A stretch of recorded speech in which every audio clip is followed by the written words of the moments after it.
Hello everyone, मैं प्रदीप कुमार आगाज IAS institute के यूट्यूब चैनल पर आप सभी का स्वागत करता हूं। तो आइए आज के इस वीडियो में हम लोग बात करने वाले हैं विज्ञान एवं प्रौद्योगिकी।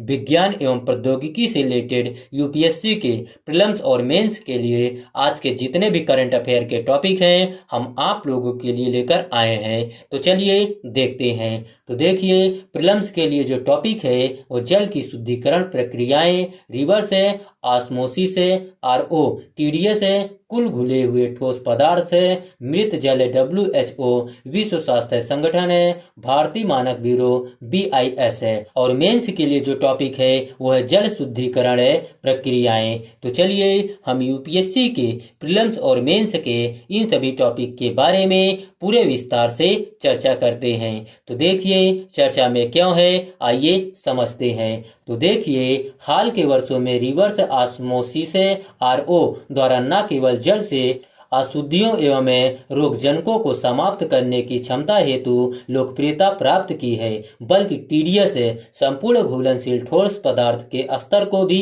कम करने की क्षमता भी प्राप्त की है। हालांकि कैल्शियम एवं मैग्नीशियम जैसे आवश्यक खनिजों की हानि के कारण चिंताएं उत्पन्न होती हैं। तो चलिए अब हम लोग आरओ जल शुद्धिकरण विधि क्या है, आइए इसके बारे में जानते हैं। सबसे पहले हम लोग इसका परिचय जानते हैं। तो देखिए, आरओ एक जल शुद्धिकरण प्रक्रिया है जो अर्ध पारगम्य झिल्ली का उपयोग करके जल से दूषित पदार्थों को निकालती है।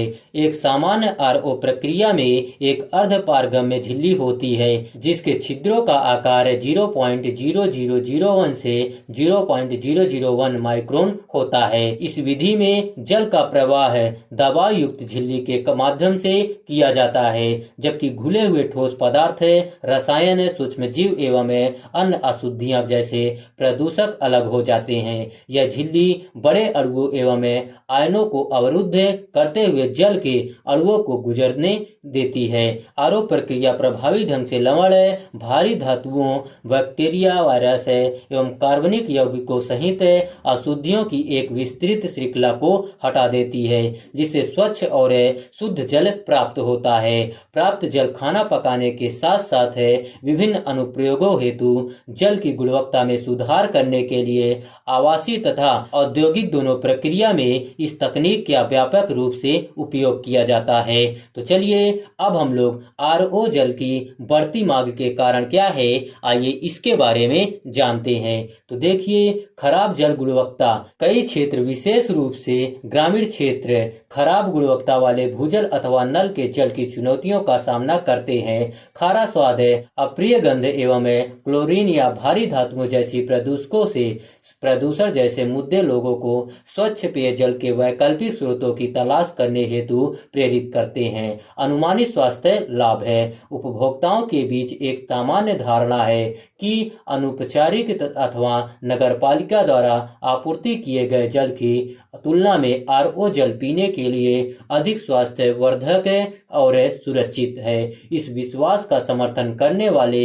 सीमित वैज्ञानिक प्रमाणों के बावजूद आरओ जल की खपत से जुड़े बेहतर स्वास्थ्य परिणामों की धारणा इसकी लोकप्रियता में योगदान करती है। सुविधा और पहुंच, जल शोधन संयंत्रों और उपयोग योग्य घरेलू आरओ सिस्टम के माध्यम से स्वच्छ जल आसानी से उपलब्ध है। यह सुविधा स्थापना और रखरखाव में आसानी के साथ स्वच्छ पेयजल तक निर्बाध पहुंच के चलते उपभोक्ताओं के लिए इसे एक पसंदीदा विकल्प बनाती है। बढ़ता शहरीकरण, तेजी से शहरीकरण और जनसंख्या वृद्धि के कारण साफ जल की मांग बढ़ गई है, खासकर शहरी क्षेत्रों में जहां भूजल संदूषण तथा नगरपालिका जल की गुणवत्ता के मुद्दे प्रचलित हैं। परिणाम स्वरूप शहरी आबादी की आवश्यकताओं को पूरा करने के लिए आरओ जल शोधन प्रणालियों की मांग बढ़ जाती है। प्रौद्योगिकी प्रगति, आरओ प्रौद्योगिकी में निरंतर प्रगति से अधिक कुशल और लागत प्रभावी जल शोधन प्रणालियों का विकास हुआ है। ये नवाचार आरओ जल को उपभोक्ताओं की एक विस्तृत श्रृंखला के लिए अधिक सुलभ और आकर्षण बनाते हैं। तो चलिए अब हम लोग आरओ प्रक्रिया से संबंधित चिंताएं क्या है, आइए इसके बारे में जानते हैं। तो देखिए, सबसे पहले हम लोग आवश्यक खनिजों की हानि के बारे में जानते हैं। तो देखिए, आरओ सिस्टम जल से कैल्शियम और मैग्नीशियम जैसे खनिजों सहित अशुद्धियों तथा रोगजनकों को हटाने में अत्यधिक प्रभावी है, जबकि यह शुद्धिकरण प्रक्रिया स्वच्छ जल सुनिश्चित करती है। इससे आवश्यक खनिजों में भी कमी आती है, जो मानव स्वास्थ्य के लिए फायदेमंद होते हैं। खनिजों की यह हानि विशेष रूप से कैल्शियम और मैग्नीशियम में संभावित रूप से सूक्ष्म पोषक तत्वों की कमी में योगदान कर सकती है तथा सार्वजनिक स्वास्थ्य के लिए खतरा उत्पन्न कर सकती है, खासकर उन क्षेत्रों में जहां लोग पहले से ही ऐसी कमियों से परेशान हैं। तो चलिए अब हम लोग अत्यधिक कम टीडीएस स्तर क्या है, आइए इसके बारे में जानते हैं। तो देखिए, कई अध्ययनों में यह पाया गया है कि कई स्थानों पर कुल घुलनशील ठोस टीडीएस का स्तर 50 मिलीग्राम लीटर से नीचे था, जो कैल्शियम और मैग्नीशियम के स्तर में महत्वपूर्ण कमी का संकेत देता है। देश भर में लगभग 4000 स्थानों पर किए गए एक अध्ययन में टीडीएस का स्तर 25 से 30 मिलीग्राम लीटर तक देखा गया, जो जल में आवश्यक खनिजों की कमी का संकेत देता है। विभिन्न मामलों में आरओ जल में टीडीएस का स्तर 18 से 25 मिलीग्राम लीटर पाया गया, जो आवश्यक खनिजों की कमी का संकेत देता है। इसे मृत जल डेथ वाटर कहा जाता है, जो बैटरी के उपयोग जैसी उद्देश्यों के लिए उपयुक्त होता है, किंतु मानव द्वारा उपभोग के लिए उपयुक्त नहीं है।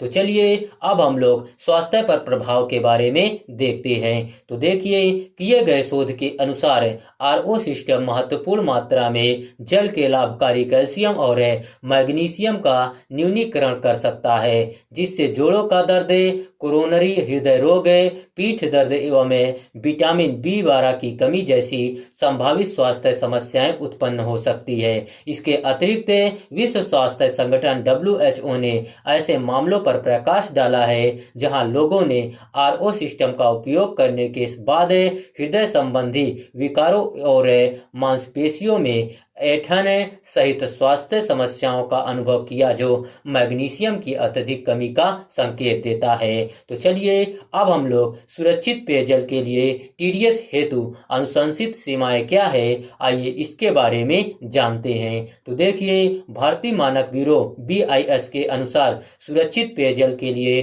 टीडीएस की अधिकतम सीमा 500 मिलीग्राम प्रति लीटर ppm है। हालांकि किसी वैकल्पिक जल स्रोत के अभाव में 2000 मिलीग्राम लीटर की टीडीएस सीमा स्वीकार्य है। विश्व स्वास्थ्य संगठन WHO द्वारा वर्ष 2017 में जारी पेयजल मानकों के अनुसार पीने के जल में टीडीएस की मात्रा 600 से 1000 मिलीग्राम लीटर के बीच होनी चाहिए। यूरोप, अमेरिका और कनाडा के देशों ने टीडीएस मानक 500 से 600 मिलीग्राम लीटर निर्धारित किए हैं। तो चलिए अब हम लोग आरओ सिस्टम के अंतर्गत खनिज संबंधित मुद्दों के समाधान के लिए कौन सी तकनीकें उपलब्ध हैं, आइए इसके बारे में जानते हैं। तो देखिए, टीडीएस से संबंधित चिंताओं का समाधान करने के लिए आरओ निर्माताओं ने वाणिज्यिक और आवासीय मशीनों के लिए टीडीएस नियंत्रक अथवा मॉड्यूलेटर एवं मिनरल इन्फ्यूजन कार्ट्रिज अथवा मिनरलाइजर पेश किए। टीडीएस नियंत्रक शुद्ध जल में टीडीएस स्तर निर्धारित करने में मदद करते हैं, जबकि मशीन के अंदर मौजूद मिनरल कार्ट्रिज शुद्धिकरण के दौरान जल में विशिष्ट खनिज का अंतर्वाह करते हैं। टीडीएस स्तर कम होने से पीएच भी कम हो जाता है, इसलिए जल में बाइकार्बोनेट और हाइड्रोजन ऑक्साइड जैसे यौगिक को शामिल करने के लिए नए आरओ सिस्टम में एल्कलाइन क्षारीय कार्ट्रिज होते हैं। तो चलिए आगे की राह क्या है, आइए देखते हैं। आरओ की आवश्यकता का आकलन करते समय क्षेत्र और जल की स्थिति पर जोर दिया जाना चाहिए। आरओ केवल उन क्षेत्रों में आवश्यक है जहां सतह या भूजल कठोर है। कई स्थानों पर जहां सतही जल पीने के जल का स्रोत है, जल शुद्धिकरण के लिए कैंडल से सक्रिय कार्बन और यूवी फिल्टर का संयोजन पर्याप्त है, जबकि आरओ आर्सेनिक और फ्लोराइड जैसे विषाक्त पदार्थों को समाप्त करता है। लेकिन अगर ये जहरीले तत्व की एकमात्र चिंता का विषय है तो यह सबसे उपयुक्त समाधान नहीं हो सकता है। झारखंड और उड़ीसा जैसे क्षेत्रों में जहां आर्सेनिक या फ्लोराइड संदूषण प्रचलित है, इन संदूषकों को विशेष रूप से लक्षित करने के लिए वैकल्पिक प्रौद्योगिकियों को नियोजित किया जा सकता है। उदाहरण के लिए ऐसे क्षेत्रों में हैंडपंप अभी भी